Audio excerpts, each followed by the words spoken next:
My parents left me nothing in their will. All because I'm a woman. I thought I knew my family. I thought after 28 years of being the responsible one, the caretaker, the daughter who never missed a birthday or holiday, that I'd earned something. Respect. Love. Maybe even a small piece of the family legacy. I was wrong. 3 days after my father's funeral, our family lawyer called a meeting. Mom sat across from me at the mahogany table where we'd shared countless dinners, her eyes red but determined. My younger brother Tyler slouched in his chair, still wearing the same wrinkled shirt from the service. "Before we begin," the lawyer said, adjusting his glasses, "your father wanted me to read this letter aloud." My heart hammered as he unfolded the paper. Dad's familiar handwriting stared back at me through the lawyer's voice. "To my children, I've watched you both grow into adults, but only one of you has shown the character I want carrying on our name." I sat up straighter. This was it. Recognition for all those years of sacrifice. Therefore, I leave my entire estate, the house, the business, the savings accounts totaling $1.2 million, to my son Tyler. The words hit like a physical blow. Tyler's mouth fell open. Mom nodded as if this made perfect sense. "There must be some mistake," I whispered. But there wasn't. While I'd spent my 20s caring for Dad through his illness, Tyler had been partying through college, failing classes, burning through Dad's money. And somehow, he was the chosen one. Subscribe if you believe in equality and fairness. Only those who don't believe in fairness would skip that button. It takes dozens of hours to bring you these stories, so your support means the world. I stared at that letter, my entire world crumbling, when the lawyer cleared his throat again. "There is, however, one more condition your father insisted upon. Let me paint you a picture of what those 28 years actually looked like. I was 22 when Dad got his first heart attack. Fresh out of college with a marketing degree and dreams of moving to New York. I'd already gotten callbacks from 3 agencies when Mom called, sobbing. "Emma, your father, he's in the ICU. The doctors say he needs constant care when he comes home." Tyler? He was in his sophomore year at State, majoring in finding himself and minoring in beer pong. When I called him about Dad's condition, his response was classic. "That sucks, Em. But I've got midterms and this huge party weekend planned." So I made the choice. I turned down New York. Turned down my dreams. I moved back into my childhood bedroom and became Dad's full-time caregiver. Physical therapy appointments, medication schedules, doctor visits twice a week. Mom worked double shifts at the diner just to keep us afloat, so it all fell on me. "You're such a good daughter," Dad would say, patting my hand as I helped him with his exercises. "Tyler's lucky to have a sister like you watching out for the family." Watching out for the family. That became my identity. When Dad needed his business books balanced, I taught myself QuickBooks. When the shop needed someone to handle customer relations, I stepped in. When Tyler got arrested for his second DUI junior year, guess who drove 8 hours to bail him out? "Thanks, sis," he mumbled as we drove home. "I'll pay you back, I swear." He never did. Not the $500 for bail. Not the $1,000 I lent him for textbooks that I later found out went to covering gambling debts. Not the $3,000 I gave him to finish his senior year when Dad cut him off for flunking organic chemistry for the 3rd time. Meanwhile, I watched my friends get married, buy houses, start careers. My college roommate Sarah got promoted to creative director at 26. My high school boyfriend married someone else and moved to California. "When are you going to start living your own life?" my friend Jess asked over coffee one afternoon. We were 30, and she'd just gotten engaged. "This is my life," I told her. And I believed it. Family comes first, right? Dad's second heart attack happened when I was 25. Worse this time. The recovery took 8 months, and I basically became a live-in nurse. Tyler had graduated by then, miracle of miracles, but was finding his passion by backpacking through Europe on Dad's dime. "He needs to experience the world," Dad explained when I questioned the $10,000 graduation gift. "You understand, don't you, Emma? You've always been the practical one." Practical. That's what they called it when I sacrificed everything. The business started struggling when Dad couldn't work full-time anymore. I stepped in completely, learning parts ordering, managing the crew, handling payroll. 12-hour days became 14-hour days. I hadn't taken a real vacation in 6 years. Tyler moved back home at 27, claiming he was between opportunities. Translation: he'd burned through his trust fund and needed a place to crash. He slept until noon, played video games until 3 a.m., and left his dishes for me to clean. "Why don't you ask him to help with Dad?" I suggested to Mom one particularly exhausting evening. Oh, you know Tyler. He's not good with medical stuff. Besides, your father lights up when he sees you. You have such a special bond. Special bond. Right. The bond between a caregiver and her patient. Last year, when I was finally ready to move out and get my own apartment, Dad's third heart attack changed everything. This one left him weak, confused sometimes, needing round-the-clock monitoring. I can't do this anymore, I told Mom, breaking down in the kitchen at 2 a.m. after Dad had fallen trying to get to the bathroom alone. Just a little longer, sweetheart, she pleaded. Tyler's not ready for this kind of responsibility. Tyler was 29. I was 32 and had given up everything, career, relationships, my entire adult life, to keep this family afloat. But I stayed. Because that's what good daughters do, right? When Dad passed 2 months ago, I felt something I'm ashamed to admit, relief. Not because he was gone, I loved my father deeply. But because for the first time in a decade, I could breathe. I could think about my future without factoring in medication schedules and physical therapy appointments. I started looking at apartments, dusted off my resume, even went on a date with a guy from the coffee shop who'd been asking me out for months. Then came the phone call that shattered everything. Emma, this is Mr. Henderson from Henderson and Associates. I was your father's attorney. I need you and Tyler to come in tomorrow at 2 p.m. for the reading of the will. What would you have done in my shoes at this point? Keep helping, or start pulling away? I hung up, my hands shaking. After everything I'd sacrificed, after everything I'd given up, surely Dad had recognized my devotion. Surely this was where my years of service would finally mean something. I had no idea I was walking into the biggest betrayal of my life. Walking into Henderson and Associates that Tuesday afternoon, I actually felt hopeful for the first time in months. I'd worn my best dress, the navy blue one Dad always said brought out my eyes. Tyler showed up 15 minutes late in ripped jeans and a gaming t-shirt. Sorry, he mumbled, not looking sorry at all. Lost track of time. Mr. Henderson's office smelled like leather and old books. Family photos lined his desk, grandchildren, I assumed, all smiling and normal-looking. Mom sat rigid in her chair, clutching her purse like a lifeline. Thank you both for coming, Mr. Henderson began, pulling out a thick manila folder. Your father was very specific about how he wanted this handled. He cleared his throat and began reading Dad's letter aloud. The familiar handwriting felt like a ghost in the room. My dearest children, if you're hearing this, I'm finally at peace. I've spent months thinking about how to divide what I've built. I leaned forward, my heart hammering. This was it. Recognition for everything. Emma, my devoted daughter, you have given me more than any father deserves. Your sacrifice, your love, your unwavering dedication, these are gifts I can never repay. See, I thought. He knew. He saw everything I'd done. However, I must think about the future of our family legacy. However, that one word made my blood run cold. Tyler, while you've taken longer to find your path, you represent the continuation of our family name. A man needs to learn responsibility, and sometimes that requires being thrust into it. No, this wasn't happening. Therefore, I leave my entire estate, the house at 247 Maple Street, Henderson Auto Repair, and all associated bank accounts totaling approximately $1.2 million, to my son, Tyler James Henderson. The words hit me like a physical slap. Tyler's jaw dropped. Mom was nodding like this made perfect sense. There must be some mistake, I whispered, but Mr. Henderson kept reading. Emma, I know this may seem unfair, but you are strong and capable. You will build your own life, your own success. Tyler needs this foundation to become the man I know he can be. My vision blurred. 10 years. 10 years of my life, and this was my reward. As for you, Emma, I leave you my blessing, my love, and my complete faith in your ability to thrive independently. His blessing, his love, his faith. That was it. No money, no house, no business I'd basically been running for the past 3 years. Mr. Henderson folded the letter and looked at us sympathetically. There are some additional provisions we'll need to discuss, but that covers the primary inheritance. I don't understand, Tyler stammered, looking genuinely shocked. I mean, Emma's been taking care of everything. At least he acknowledged it. I stood up so fast my chair scraped against the floor. I need some air.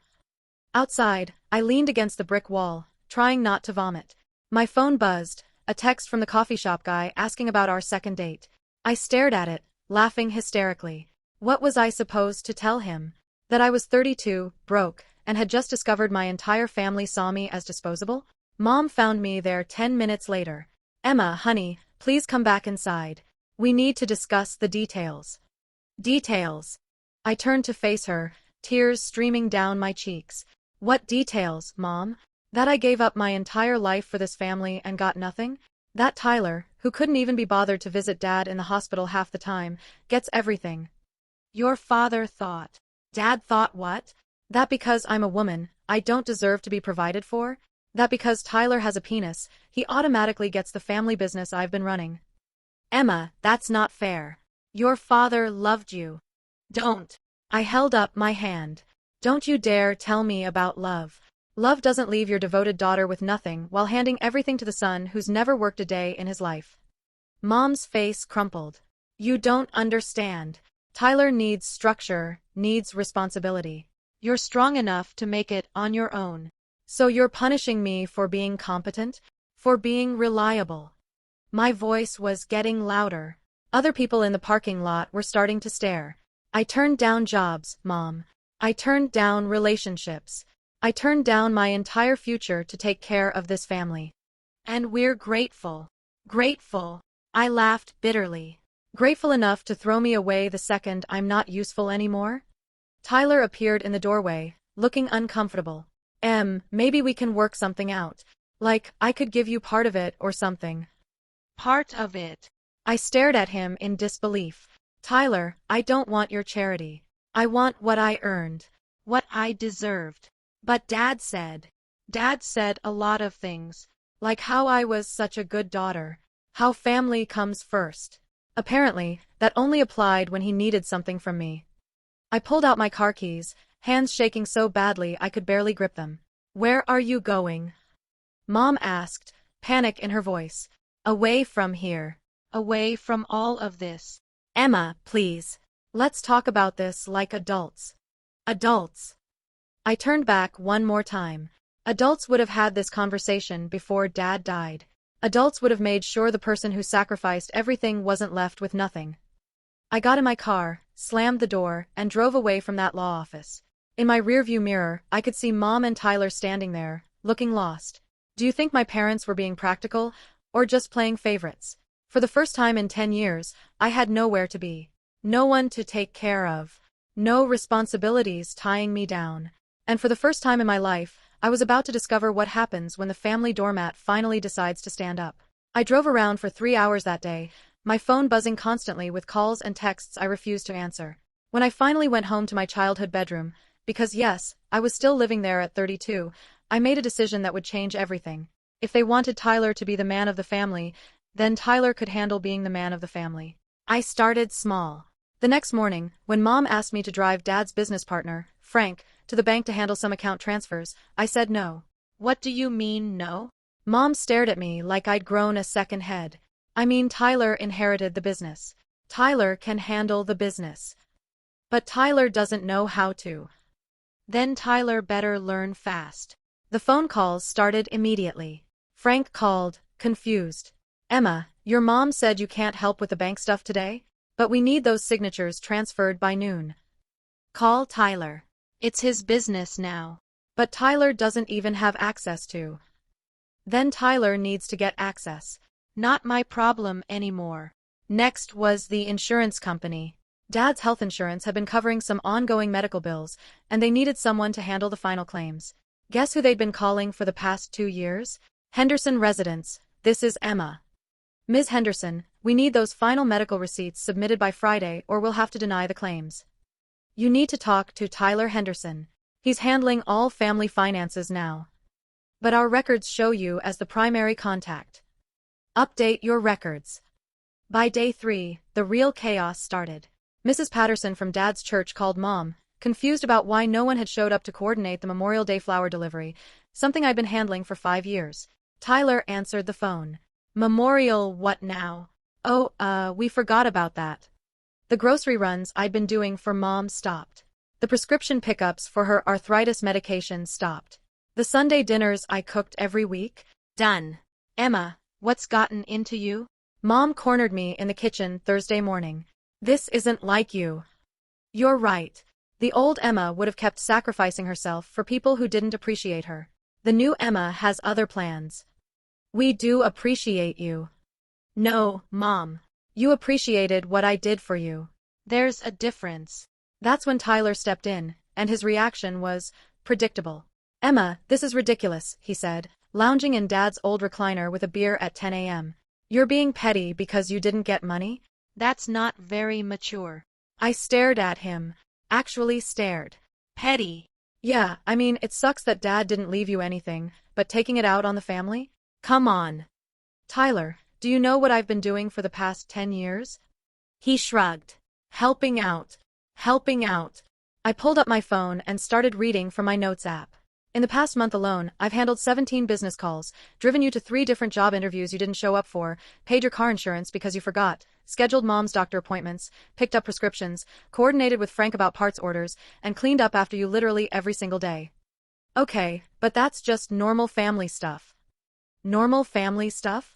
Tyler, you're 29 years old and I've been wiping your metaphorical ass since you were 19.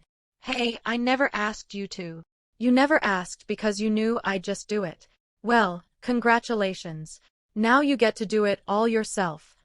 The extended family pressure started by Friday. Aunt Linda called, her voice dripping with judgment. Emma, your mother is very upset. She says you're not speaking to the family. I'm speaking to them.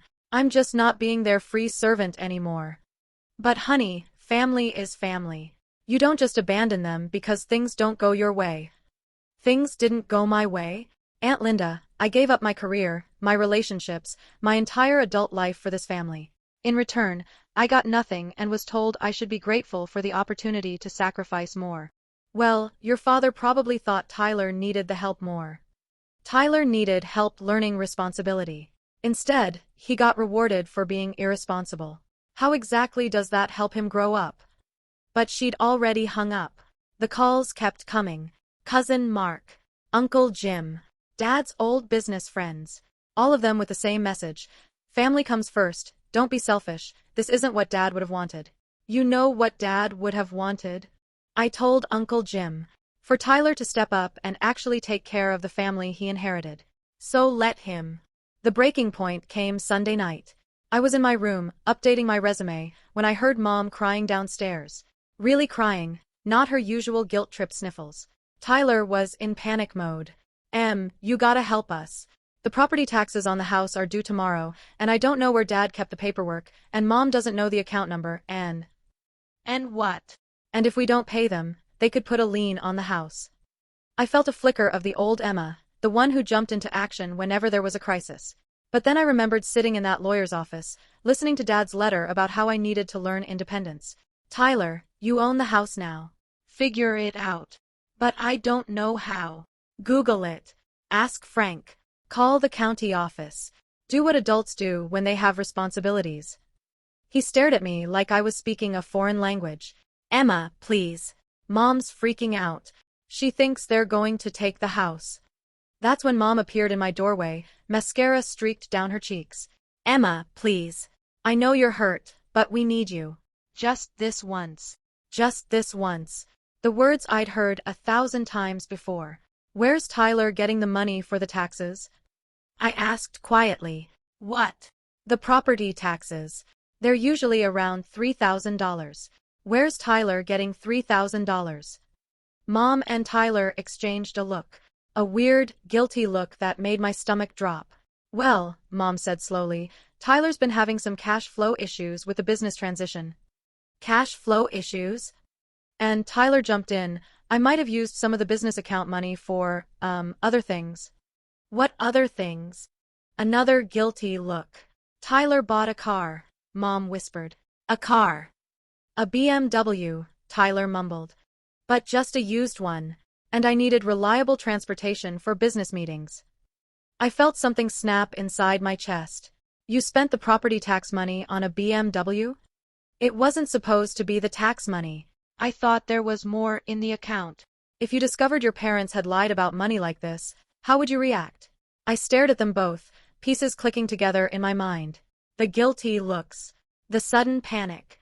The way Mom had been extra nice to me lately. How long have you known about this?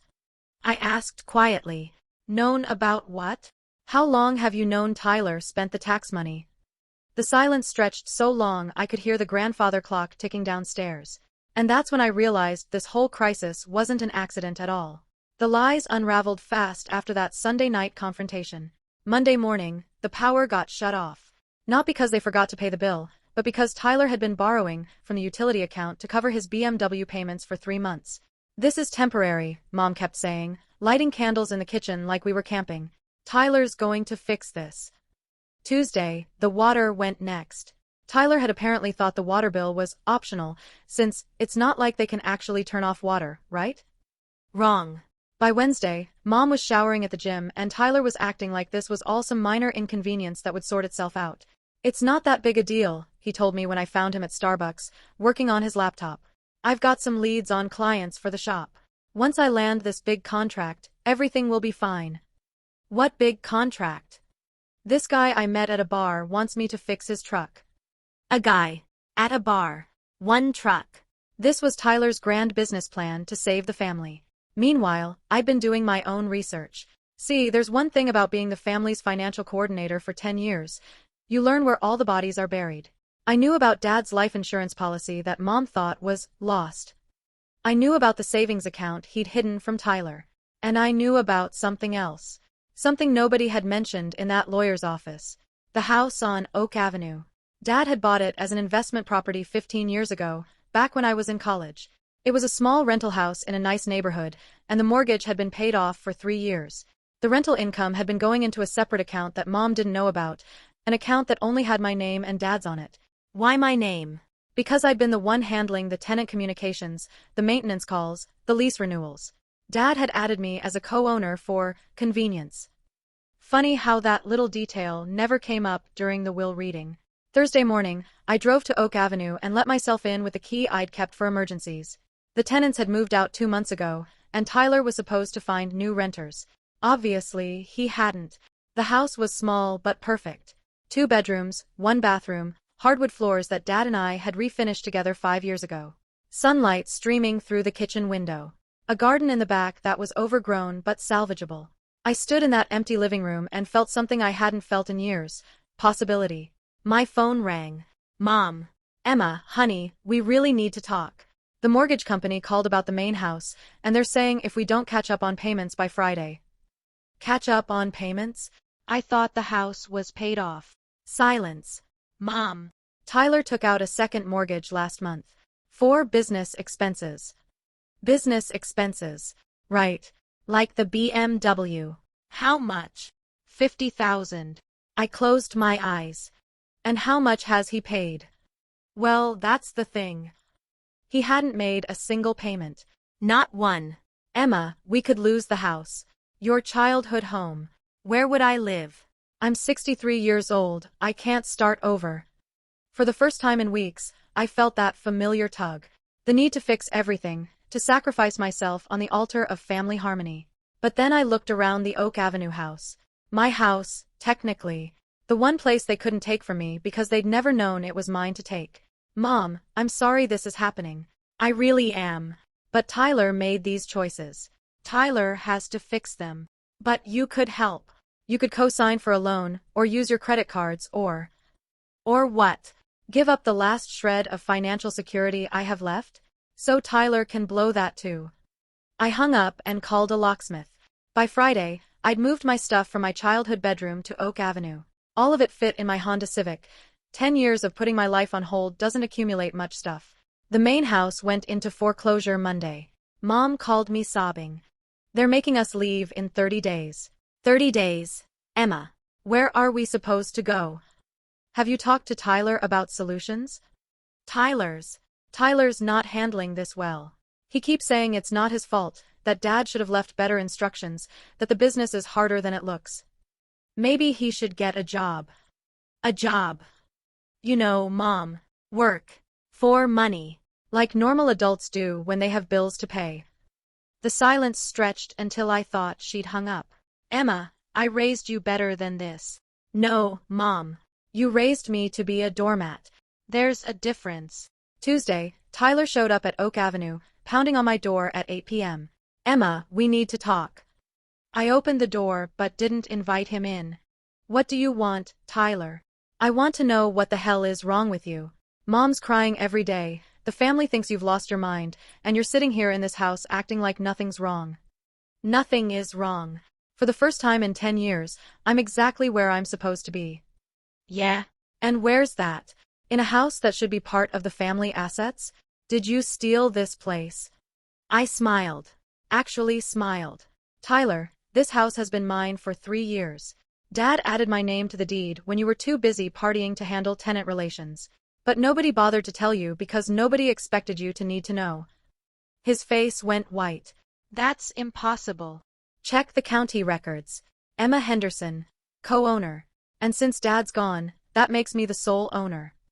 But that's not fair. That should be part of the estate. Fair. I laughed. You want to talk about fair? You got a business, a house, and over $1 million. I got this rental property that I've been managing for free for years. And you think that's unfair to you? He stared at me like he was seeing a stranger. And maybe he was. Emma, please. Mom needs help. I need help. We're family. You're right. We are family. And family helps each other. So I'll make you a deal. His eyes lit up with hope. You can rent the spare bedroom here for $800 a month. Market rate. Get a job, pay your rent on time, and prove you can be responsible. Do that for 6 months, and we'll talk about me helping with Mom's situation. $800? Emma, I don't have $800. Then you better figure out how to get it. Do you think I should have taken the house, or walked away completely? I started to close the door, but Tyler stuck his foot in the frame. Emma, wait. There's something else. Something Mom doesn't want me to tell you. The desperation in his voice made me pause. What? The will. There was more to it. Something the lawyer didn't read. My blood ran cold. What do you mean? What do you mean there was more to the will? My voice came out steadier than I felt. Tyler shifted uncomfortably. Dad left a letter. Just for you. The lawyer was supposed to give it to you privately, but Mom said to wait until things settled down. Things settled down? Tyler, it's been 2 months. I know. But Mom thought you'd be too upset to read it rationally. I stared at him. Where is it? Mom has it. She's been carrying it around in her purse like some kind of, I don't know, insurance policy or something. The next morning, Mom showed up at Oak Avenue at 7 a.m. I found her sitting on my porch steps, clutching her purse and looking like she'd aged 5 years in the past month. Emma. Her voice was small, defeated. Can we talk? I unlocked the door and we sat at my kitchen table, the same table where I'd eaten countless bowls of cereal as a kid when I'd visited Dad's tenants. I brought you something. She pulled out a sealed envelope with my name on it in Dad's handwriting. Your father wanted you to have this. My hands shook as I opened it. My dearest Emma. If you're reading this, then you know about the will, and you're probably hurt and confused. I don't blame you. But I need you to understand something that I couldn't put in the official document. Tyler getting the business and house isn't a reward. It's a test. I know my son. He'll fail. He'll mess up everything I built because that's who he is right now. When he does, you'll be there to pick up the pieces, and he'll finally understand what you've been doing for this family all along. You're getting the Oak Avenue house because that's your real inheritance. It's paid off, it's in a good neighborhood, and it's yours free and clear. But more than that, it's your chance to build something new. Don't let them guilt you into fixing Tyler's mistakes. Let him fail. Let him learn. And when he's ready to grow up, if he ever is, then you can decide if you want to help. I love you both, but you, Emma, are the strongest person I know. Dad. I read it 3 times while Mom sat there crying quietly. You knew, I said finally. She nodded. He told me his plan. I thought it was cruel. So you decided to make it crueler by keeping this from me? I thought if Tyler could just figure things out quickly, you'd never have to know. That we could all move past it without the pain. Move past it? Mom, I've spent 2 months thinking Dad saw me as worthless. I'm sorry. I'm so sorry, Emma. I was trying to protect everyone, and I just made everything worse. For the first time in months, she looked genuinely remorseful. Not manipulative sorry or guilty trip sorry. Actually sorry. Tyler's been staying at his friend Marcus's place, she continued. The business is, well, it's basically gone. He owes suppliers, he bounced checks to employees, and Frank quit last week. What about you? Where are you staying? Your Aunt Linda said I could use her guest room temporarily. She looked around my kitchen wistfully. This place looks good. You've made it feel like home. It did feel like home. For the first time in my adult life, I was living somewhere that was entirely mine. Mom, I'll help you find an apartment. Something small, affordable. And I'll co-sign the lease. But there are conditions. Her eyes lit up with hope. No, Tyler. If you want my help, Tyler can't be part of the package. I won't enable his failures anymore. But he's my son. And I'm your daughter. The daughter who gave up everything for this family and got blamed when things went wrong. She was quiet for a long time. Okay, what else? No more guilt trips about family loyalty. No more expecting me to fix problems I didn't create. And no more lies about money or anything else. I understand. And Tyler pays me back. Every cent I lent him over the years. With interest. She winced but nodded. That's when Tyler decided to get creative. 2 weeks later, I got served with legal papers. Tyler was suing me for fraudulent concealment of family assets and demanding half ownership of the Oak Avenue house. I called him immediately. Are you serious right now? Emma, you hid that house from the family. That's theft. Tyler, my name has been on the deed for 3 years. It's public record. But you didn't tell us. Because it wasn't your business. Just like your BMW payments weren't my business until you couldn't make them. A judge will see this differently. Will they? Let's find out. The case lasted exactly 1 court session. Tyler's lawyer, somebody from high school who barely passed the bar, couldn't explain how I'd fraudulently concealed a property that was legally mine and had been for years. Your Honor, the judge said, clearly annoyed, this is a waste of the court's time.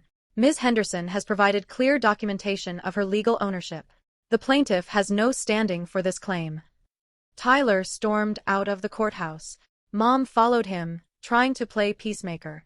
Tyler, please, let's all just calm down and… No. He turned on her in the parking lot. You're choosing her over me. Your own son. I'm not choosing anyone. I'm trying to keep what's left of this family together. By siding with her, she's destroying everything Dad built. Tyler, I said quietly, Dad's business failed because you ran it into the ground in 3 months.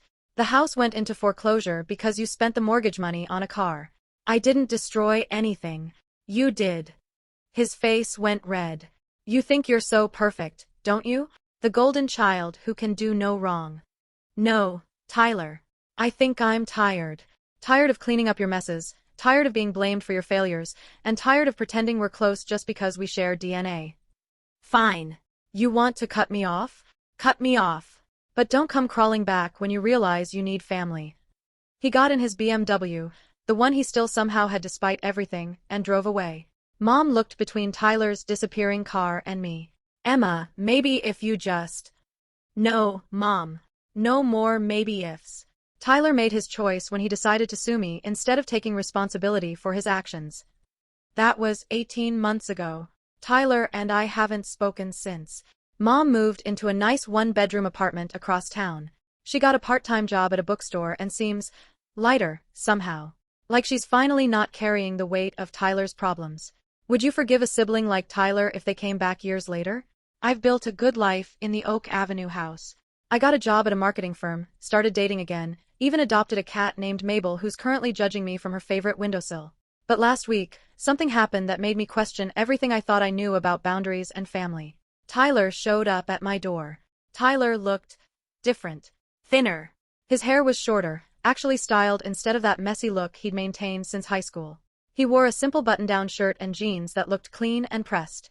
Hi, Emma. I stood in my doorway, hands still on the knob, ready to slam it shut. What do you want? To talk. Please.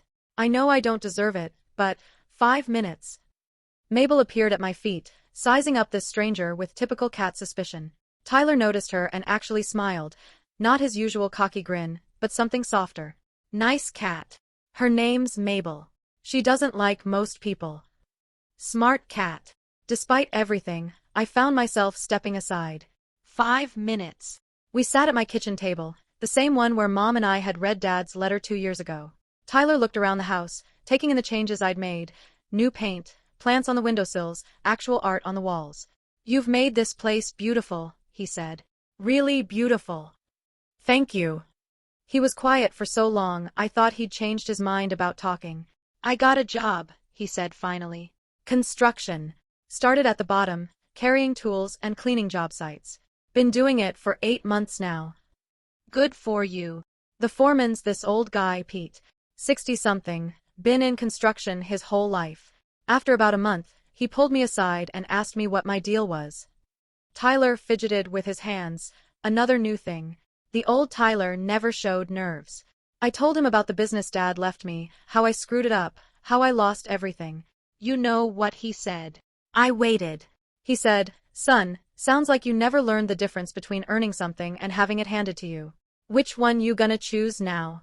Tyler looked up at me, and for the first time in years, I saw something other than entitlement in his eyes. "I chose earning it. Started showing up early, staying late, actually listening when people tried to teach me things. Last month, Pete promoted me to crew leader."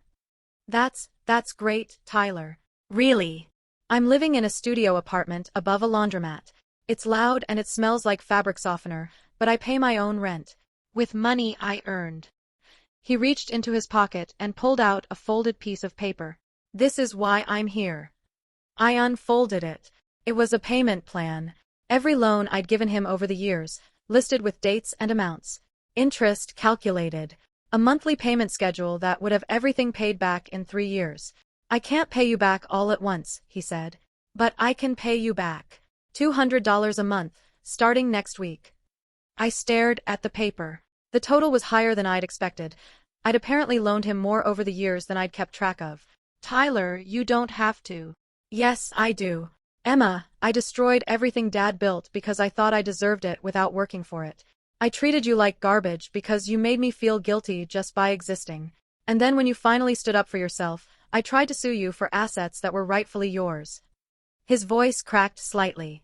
"I was a spoiled, entitled brat who destroyed our family. And the worst part is, I blamed everyone but myself."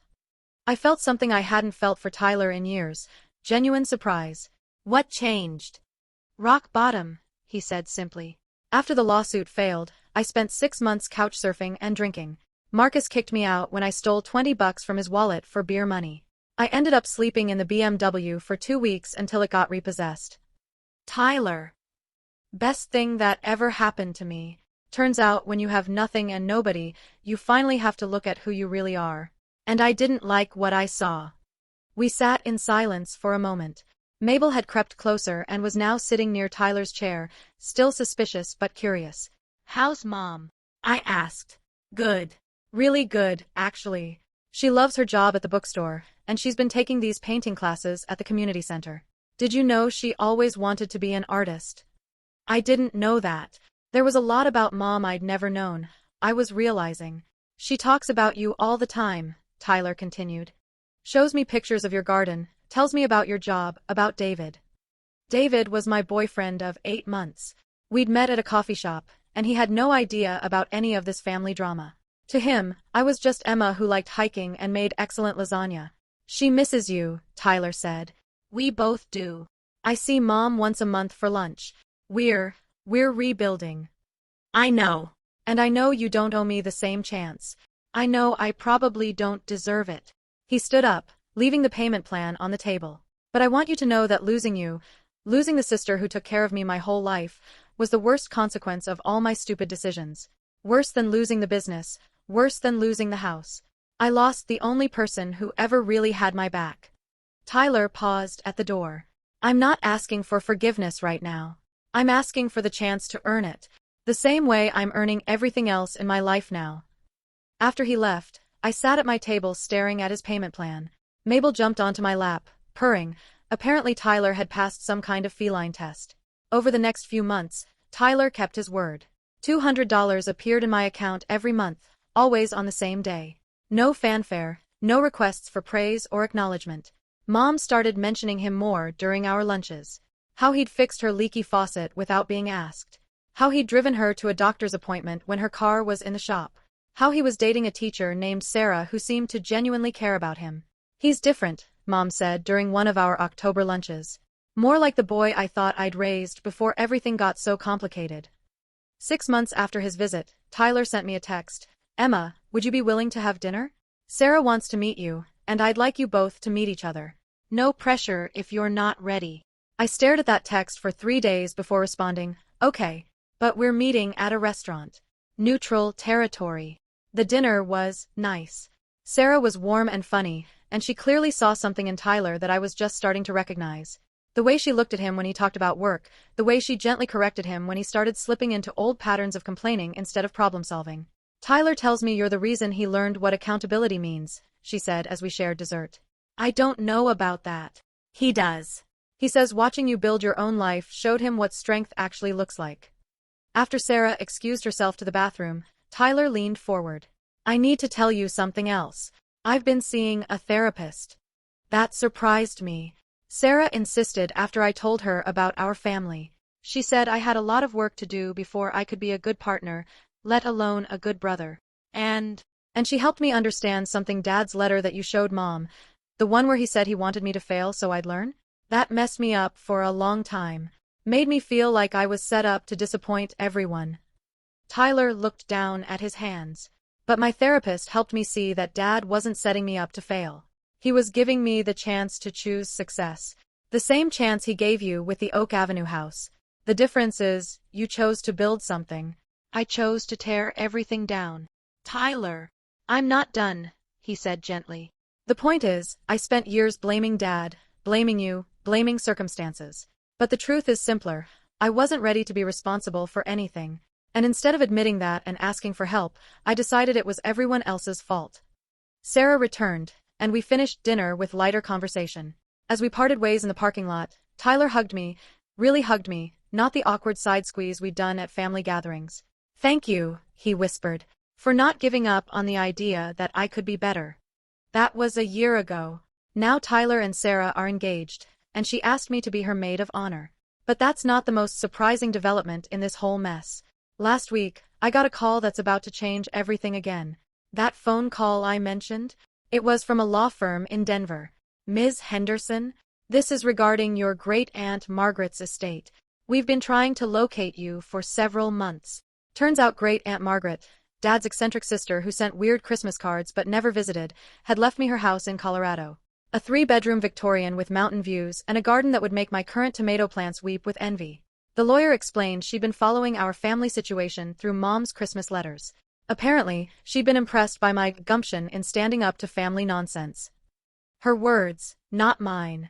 But here's the thing. 2 years ago, I would have immediately called Mom and Tyler to discuss it.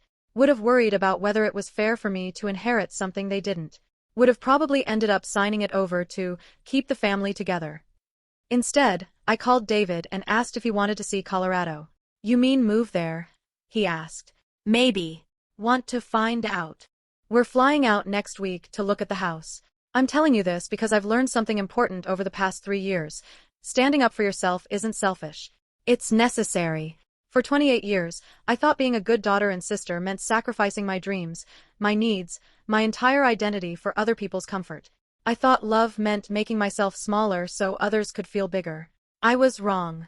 Real love, the kind worth having, doesn't ask you to disappear. It doesn't demand that you set yourself on fire to keep others warm. Real love celebrates your success instead of resenting it. Tyler understands that now. During our last conversation, he said something that stuck with me. Emma, I spent years being angry that you were better at life than me. But I should have been learning from you instead of resenting you. That's growth. Real, messy, hard-earned growth. Mom gets it too, in her own way. Last month, when I told her about possibly moving to Colorado, she didn't guilt me or make it about what the family needed. She said, "Oh honey, that sounds like an adventure. Send me pictures of the mountains." The old mom would have cried about me abandoning the family. The new mom, the one who's discovering her own identity outside of managing other people's problems, is genuinely excited for me. It took a betrayal, a lawsuit, months of estrangement, and years of rebuilding for us to get here. But we're here. I'm not saying you should cut off your family the first time they disappoint you. That's not what this story is about. But I am saying you should never sacrifice your self-worth on the altar of family harmony. Because here's what I've learned. When you stand up for yourself, you teach people how to treat you. Some people, like Tyler, will eventually rise to meet that standard.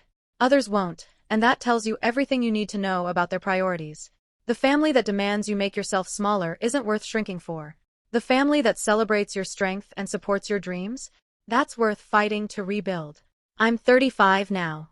I have a career I love, a relationship that makes me better instead of smaller, and a little house where Mabel judges everyone who visits. I've got a garden, a savings account, and plans for the future that don't involve managing anyone else's crisis. Tyler's getting married next spring, and he's asked me to walk him down the aisle since Dad can't. Sarah's maid of honor request was sweet, but Tyler's request made me cry, the good kind of crying. You raised me more than anyone, he told me. You should be the one to give me away. Mom's thriving in her tiny apartment, painting watercolors and dating a retired librarian named Frank who brings her flowers and never expects her to fix his problems. And me. I'm finally living my own life instead of managing everyone else's.